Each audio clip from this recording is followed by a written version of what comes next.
మీ family future కు safe investment అంటే లాండోరా the valley, కంది, హైదరాబాద్. ఆంధ్రప్రదేశ్కి కేంద్ర ప్రభుత్వం మరొక బంపర్ ఆఫర్ ఇస్తుంది.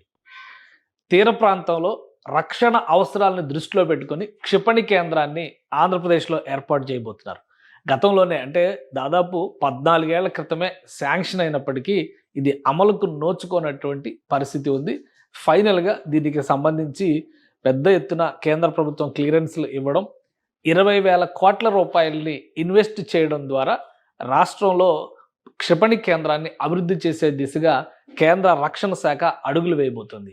దీనికి సంబంధించినటువంటి వివరాలు తెలుసుకునే ప్రయత్నం చేద్దాం. కృష్ణా జిల్లాలో మరీ ముఖ్యంగా కృష్ణా నది సముద్రంలో కలిసేటువంటి ప్రదేశంలో గుల్లల మోద అనేటువంటి ఒక గ్రామం ఉంది. అది వ్యూహాత్మకంగా దేశ రక్షణ అవసరాలకి క్షిపణి తయారీ ప్రయోగ కేంద్రంగా ఉపయోగపడుతుందని గతంలోనే శాస్త్రవేత్తలు గుర్తించారు. ఆ క్రమంలోనే ఇక్కడ 2017-18లో ఆంధ్రప్రదేశ్ ప్రభుత్వం 381 ఎకరాల భూమిని కేటాయించింది క్షిపణి రక్షణ కేంద్రం ఏర్పాటుకు సంబంధించి. అయితే 2019లో ప్రభుత్వం మారిన తర్వాత ఈ ప్రాజెక్టు పూర్తిగా అటకెక్కినటువంటి పరిస్థితి. ఇప్పుడు తాజాగా అంటే 2020-21లో DRDO డైరెక్టర్గా ఉన్నటువంటి సతీష్ రెడ్డి దీన్ని విజిట్ చేసి ఇక్కడ క్షిపణి కేంద్రాన్ని ఏర్పాటు చేయడం అత్యవసరమని నిర్ణయించడంతో, ఎందుకంటే దేశవ్యాప్తంగా పెరుగుతున్నటువంటి రక్షణ అవసరాలు, ప్రపంచ రాజకీయాల్లో వస్తున్నటువంటి పరిణామాలు, ఈ నేపథ్యంలో దేశం శక్తివంతం కావాలంటే క్షిపణి రక్షణ వ్యవస్థ ప్రత్యేకంగా ఉండాలనేటువంటి సంకేతం స్పష్టంగా ఇచ్చారు. ఈ క్రమంలోనే 2021లో మినిస్ట్రీ ఫర్ డిఫెన్స్ రక్షణ శాఖ 1800 కోట్ల రూపాయల ఖర్చుతో ఇక్కడ ఒక భవనాన్ని నిర్మించింది. ఇదే పరిపాలనా భవనం. ఈ భవన నిర్మాణం కూడా 2022 నాటికి పూర్తయింది.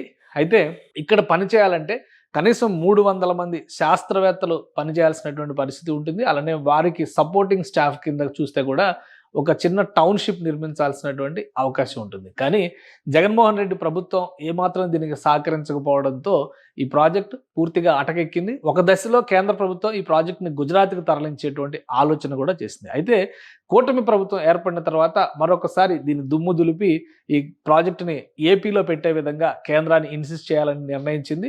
గతంలో మంత్రి నారా లోకేష్ ఢిల్లీ పర్యటన సందర్భంలో కూడా రక్షణ శాఖ మంత్రి రాజ్నాథ్ సింగ్తో భేటీ సందర్భంలో ఈ ప్రాజెక్టు గురించి ప్రత్యేకంగా ప్రస్తావించారు. దీంతో ప్రధానమంత్రి నరేంద్ర మోడీ స్వయంగా ఈ ప్రాజెక్టు భూమి పూజకు రావడానికి సంసిద్ధత వ్యక్తం చేసినట్టుగా సమాచారం అందుతుంది. అసలు ఈ ప్రాజెక్టు వివరాలను ఒకసారి మనం చూద్దాం. దీని లొకేషన్ కూడా ఒకసారి పరిశీలించేటువంటి ప్రయత్నం చేద్దాం. మొత్తంగా దేశంలో ఉన్నటువంటి రక్షణ కేంద్రాల్లో చాలా కీలకమైనటువంటి క్షిపణి రక్షణ కేంద్రాలు. ఒరిస్సా తీరంలో చాందీపూర్ దగ్గర ఒక క్షిపణి ప్రయోగ కేంద్రం ఉంది. అదే తరహాలో భౌగోళికంగా చూసినప్పుడు సముద్రంలో కృష్ణానది కలిసేటువంటి తీర ప్రాంతంలో ఉన్నటువంటి భౌగోళిక అవకాశాలు ఇక్కడ చూస్తే కనుక ఏదో డాల్ఫిన్ నోస్ లాగా కనిపిస్తున్నటువంటి ఈ పార్ట్, ఇది కృష్ణానది.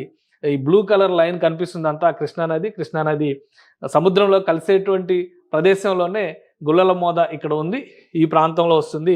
సో ఇక్కడ ఉన్నటువంటి 2 అడ్వాంటేజెస్, ఎందుకంటే ఇక్కడ ఏర్పాటు చేస్తే కనుక ఈ ప్రదేశంలో ఏర్పాటు చేస్తే ఇతర దేశాలకు సంబంధించి టార్గెట్ అవ్వడానికి చాలా తక్కువ అవకాశాలు ఉంటాయి. ప్లస్ ఈ ప్రాంతంలో ఉన్నటువంటి మరొక అడ్వాంటేజ్ అంటే దాదాపు 8 కిలోమీటర్ల మేరకు ఎక్కడ కూడా నివాస ప్రాంతాలు లేవు. ఈ గుల్లల మోద సమీపంలో 8 కిలోమీటర్ల వరకు ఎక్కడ నివాస ప్రాంతాలు లేవు. అదేవిధంగా దీనికి కొన్ని వనరులను కల్పించేటువంటి బాధ్యత రాష్ట్ర ప్రభుత్వం చేతిలో ఉంటుంది. సో ఈ అంశాన్ని దృష్టిలో పెట్టుకునే కేంద్ర ప్రభుత్వం గతంలో ఈ అడ్మినిస్ట్రేటివ్ ఆఫీస్ అంటే పరిపాలనా భవనాన్ని నిర్మించేటువంటి సందర్భంలో అదనంగా అక్కడ వసతి కల్పన కోసం కొన్ని భూముల్ని కేటాయించాల్సిందిగా కోరింది. ముఖ్యంగా విజయవాడ గన్నవరం ఎయిర్పోర్ట్కి ఇది సమీపంలో ఉండేటువంటిది, అంటే ఒక 60-70 కిలోమీటర్ల లోపు ఉండేటువంటి ప్రదేశం ఇది.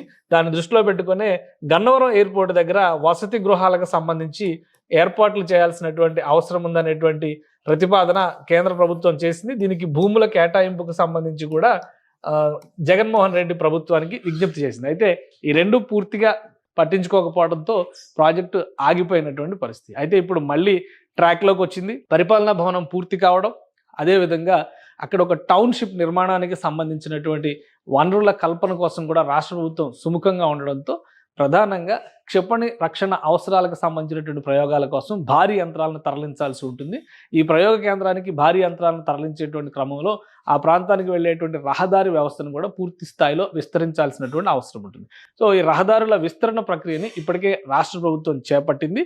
అదేవిధంగా ఈ గుల్లల మోదలో ఉండేటువంటి ఇతర అవసరాలు అంటే ఒక టౌన్‌షిప్ గనక కొంతమంది శాస్త్రవేత్తలు, వాళ్ళ కుటుంబాలు, అందులో పనిచేసేటువంటి సిబ్బంది వీళ్ళందరూ వెళ్తే గనక అక్కడ ఉండాల్సినటువంటి వసతి సదుపాయాలను కూడా కల్పించాల్సిన అవసరం ఉంటుంది కాబట్టి వీటన్నిటిపైన కూడా రాష్ట్ర ప్రభుత్వం సుముఖత వ్యక్తం చేసింది. రాబోయేటువంటి రోజుల్లో ఇక్కడ క్షిపణి ప్రయోగాలకి ఇది కేంద్ర స్థావరంగా మారేటువంటి అవకాశం ఉంది. ఎందుకంటే పూర్తి స్థాయిలో మనం ఒకసారి చూసినప్పుడు భారతదేశం మ్యాప్‌ని చూసినప్పుడు దేశానికి దక్షిణ భారతదేశానికి, ఉత్తర భారతదేశానికి మధ్యస్థంగా ఉండేటువంటి ప్రదేశం అవుతుంది. అలానే గుజరాత్‌లో పెట్టేటువంటి క్రమంలో గుజరాత్‌లో పెడితే గనక ఈ ప్రాంతంలో పెడితే గనక ఇటు దాయాద్ దేశం పాకిస్తాన్‌తో ఉండేటువంటి సమస్యలు, రక్షణ అంశాలు లీక్ అయ్యేటువంటి ప్రమాదం ఉంటుంది. ఈ క్రమంలోనే దక్షిణాది రాష్ట్రాలపైనే ఎక్కువగా కేంద్ర ప్రభుత్వం దృష్టి పెట్టింది. ప్రస్తుతం ఇక్కడ నెల్లూరు జిల్లా శ్రీహరికోట షార్ పనిచేస్తూ ఉంది, ఇండియన్ స్పేస్ రీసెర్చ్ ఆర్గనైజేషన్. అలానే DRDOకు సంబంధించి ఒడిశాలో చాందీపూర్ దగ్గర ప్రయోగ కేంద్రం ఉంది. రెండవ ప్రయోగ కేంద్రం కూడా ఈ ప్రదేశంలో పెట్టడం వల్ల అడ్వాంటేజ్ ఉంటుందనేది శాస్త్రవేత్తలు చేసినటువంటి సూచన. సో ఈ అంశాలన్నింటినీ దృష్టిలో పెట్టుకొని వచ్చే 5 ఏళ్లలో రాష్ట్ర ప్రభుత్వం, కేంద్ర ప్రభుత్వం వచ్చే 5 ఏళ్లలో 20,000 కోట్ల రూపాయలని దీనికోసం ఖర్చు చేసేటువంటి అవకాశం ఉంది. ఎందుకంటే ఇది చాలా భారీ ఎత్తున ప్రతిష్టాత్మకంగా చేస్తున్నటువంటి ప్రయోగశాల అవుతుంది. దేశ రక్షణ అవసరాలకి ఇది ఒక కలికితురాయిగా మారేటువంటి అవకాశం ఉంటుంది. అలానే గుల్లలమోదలో ఉన్నటువంటి తాజా పరిస్థితిని కనుక ఒకసారి మనం గమనించి చూస్తే ఇది చాలా పూర్తిగా అంటే ఒక గ్రామీణ వాతావరణంతో కూడినటువంటి ప్రదేశం ఇది. అలానే న్యాచురల్గా ఇక్కడ సాంకేతికంగా మనం చూసినప్పుడు కూడా సహజ సిద్ధమైనటువంటి పల్లెటూరి వాతావరణంతో ఉన్నటువంటి గ్రామాలే కనిపిస్తూ ఉంటాయి. సో వీటినన్నింటినీ దృష్టిలో పెట్టుకొని పెద్దగా భూసేకరణకు సంబంధించినటువంటి సమస్యలు కూడా పెద్దగా ఎదురయ్యేటువంటి అవకాశం లేదు. ఈ అంశాలన్నింటినీ దృష్టిలో పెట్టుకుని ఇక కేంద్ర ప్రభుత్వం మరొకసారి గుల్లలమోదని ఫైనల్ చేసింది. రాష్ట్ర ప్రభుత్వం ఇస్తున్నటువంటి సహకారం నేపథ్యంలో పరిపాలనా భవనం, పూర్తయినటువంటి పరిపాలనా భవనానికి సంబంధించినటువంటి స్టేటస్ కనీసం 300 మంది పనిచేయాలి, కానీ ఓన్లీ అడ్మినిస్ట్రేషన్ ప్రాసెస్ కోసం మాత్రమే ఈ భవనాన్ని నిర్మించారు. అయితే దీనికి కూడా సరైనటువంటి వసతులు లేకపోవడంతో ఇంతకాలం ఈ ప్రక్రియ మొత్తం కూడా మరుగున పడిపోయింది. అయితే ఈ ప్రాజెక్టుకి సంబంధించినటువంటి వివరాలని ప్రధానమంత్రి నరేంద్ర మోడీతో చర్చించి వర్చువల్గా ఈ ప్రారంభోత్సవం చేయించాలనేటువంటి ప్రతిపాదన చేసినప్పుడు పూర్తి స్థాయి అడ్మినిస్ట్రేటివ్ బ్లాక్స్ నిర్మాణానికి సంబంధించినటువంటి భూమి పూజలో తానే స్వయంగా పాల్గొంటారని ప్రధానమంత్రి హామీ ఇచ్చినట్టుగా తెలుస్తోంది. ఈ క్రమంలోనే అతి త్వరలోనే గుల్లలమోదకి సంబంధించిన క్షిపణి కేంద్రం ఏర్పాటు, అంటే ఉమ్మడి కృష్ణా జిల్లా పరిధిలోకి వచ్చేటువంటి ప్రాంతం ఇది. కృష్ణా నది సముద్రంలో కలిసేటువంటి ప్రదేశంలో వ్యూహాత్మకంగా ఎంపిక చేసినటువంటి ప్రదేశం కాబట్టి అతి త్వరలో ప్రధానమంత్రి ఏపీ టూర్ వచ్చే అవకాశం ఉంది. ఆ పర్యటనలోనే ఇక్కడ క్షిపణి కేంద్రానికి సంబంధించినటువంటి శంకుస్థాపన చేసేటువంటి అవకాశం ఉంది. దేశంలోనే ఒక అరుదైనటువంటి ప్రాజెక్టుకి ఇక్కడ వెంచర్ కాబోతుంది ఈ ప్రదేశం. అలానే ఒక టౌన్షిప్ని అంటే BHEL, ECIL లాంటి టౌన్షిప్లు ఎలా నిర్మిస్తారో అదే తరహాలో సిబ్బందికి సంబంధించి, ఉద్యోగులకు సంబంధించినటువంటి కాలనీల నిర్మాణం జరుగుతుంది.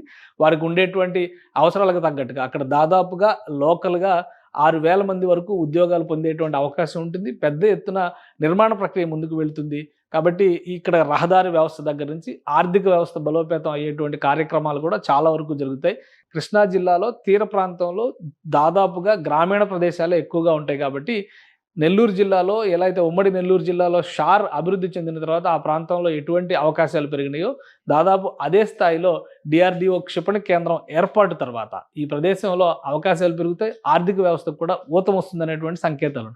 దాదాపు ఈ ప్రక్రియ, ఈ ఏర్పాట్లన్నీ అంటే ప్రాథమికంగా చేయాల్సినటువంటి ఏర్పాట్లన్నీ పూర్తయిన తర్వాత ప్రధానమంత్రి అనుకూలతని బట్టి డేట్ నిర్ణయిస్తారు. అతి త్వరలోనే ఈ భూమి పూజకి ప్రధాని వచ్చే అవకాశాలు ఉన్నట్టుగా సమాచారం అందుతోంది. సుమన్ టీవీలో మీ పర్సనల్ అండ్ బిజినెస్ ప్రమోషన్స్ కోసం కింది నెంబర్కి కాంటాక్ట్ చేయండి.